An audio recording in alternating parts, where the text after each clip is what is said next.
Hello, tournament participants.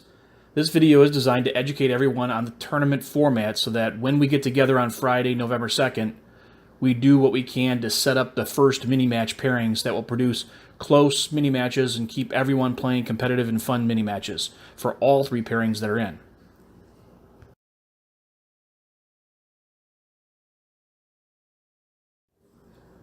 The club at TI has 6 courts, which supports 24 players playing doubles at a single moment in time.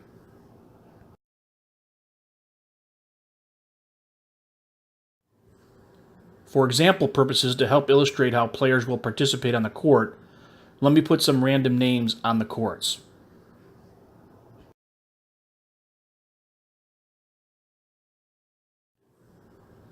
Now let's break down a single court. Let's say court 2 with Paul, Frank, Kevin, and Sally.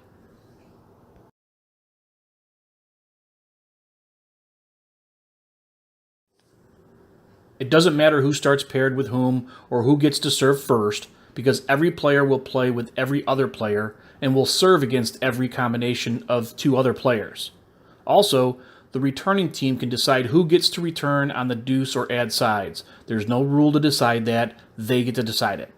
In this case, I started the pairing of Paul and Kevin against Frank and Sally, with Sally serving first and Paul returning on the deuce side and Kevin on the add side. Games will be played with no add scoring, meaning that if the game goes to deuce, that point will decide the game, and the receiving team can decide which returner will return that serve.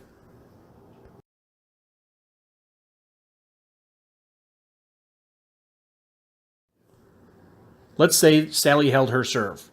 That means that Frank and Sally both won 1 game and add 1 to their score on the court. Next, either Paul or Kevin get to serve. It's their choice. In this case, we're going to have Paul serve. Also, Frank and Sally decided to have Sally return on the deuce side and Frank return on the add side. Again, the game is played with no add scoring, meaning if the score reaches deuce, the returning team, Kevin and Sally, decide who gets to return for the deciding point.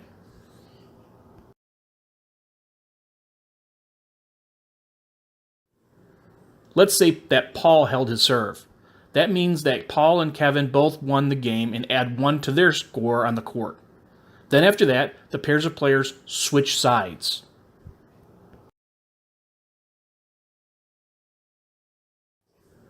Now that the pairs have switched sides, the players who have not served get to serve. There's still no add scoring. The returning team gets to decide who's returning on the deuce and add sides.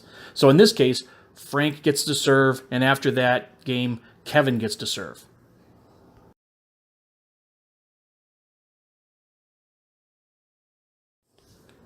To keep the scoring moving along, let's say that Frank held his serve, but Kevin lost his serve.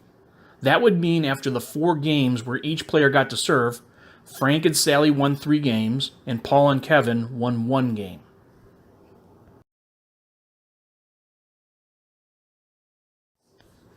Once all 4 players served in the initial pairings, the pairings will switch partners.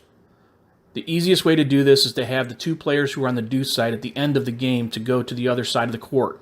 In this case, Sally and Kevin would switch sides. But since everyone's going to play with everyone, it really doesn't matter. The point is that we want to have 2 new pairs of players playing against one another.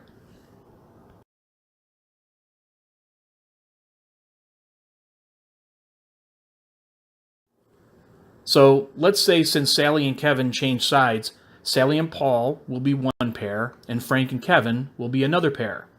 Similar to the first 4 games in the first pairings, someone gets to start serving, then the other pair serves, then the pairs switch sides to allow the other 2 players to serve.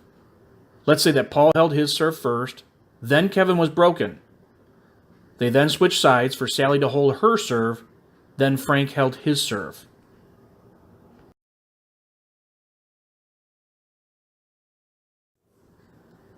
After 8 games played, or after 2 pairings finished their 4 games each, the score would be Sally with 6 games won, Paul and Frank with 4 games won, and Kevin with 2 games won. Again, the pairings switch to the only one that hasn't been played before. So for instance, Paul has not played with Frank, and Sally has not played with Kevin.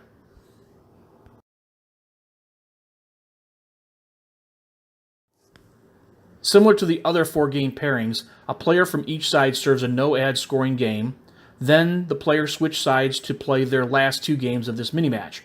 Let's say in this 4-game pairing, Kevin was broken, then Paul held his serve, Sally had her serve broken, and finally Frank held his serve.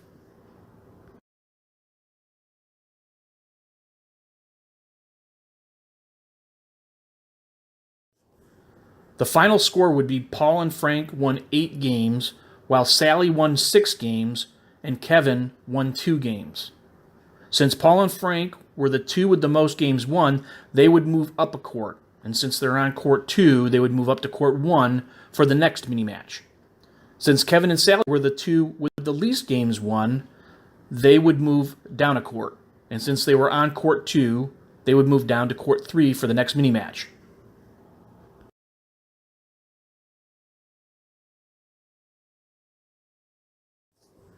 Now let's move out and take a look at the other 4-player mini-matches played. Many mini-matches are clearly showing a top 2 and a bottom 2, and the movements from one court to another are clear. Also notice that the 2 of the players on the first and last courts do not really move to another court. Instead, the top 2 players from court 1 will stay on court 1, and the bottom 2 players from court 6 will stay on court 6. However, there are a couple of courts that show ties, which requires a tiebreaker to decide who moves where.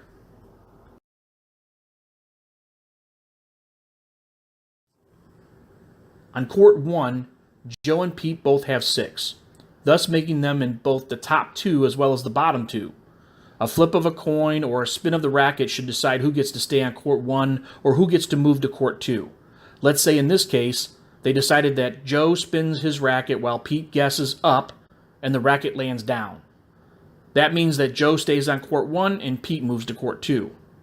On court 4, there was a 4-way tie, which makes it more difficult to determine who gets to move to court 3 and who gets to move to court 5. Similar to the other situation, though, the best way to do it is spin rackets until 2 people have clearly been identified to move to the appropriate courts. So let's say in this case, Randy and Sal eventually guessed the racket spins most accurately, so they moved to court 3. And that would mean that Craig and Ron would move to court 5.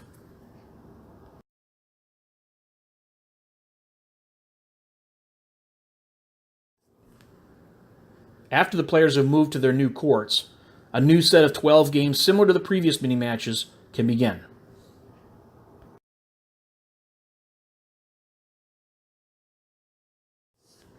Thanks to all of you for participating.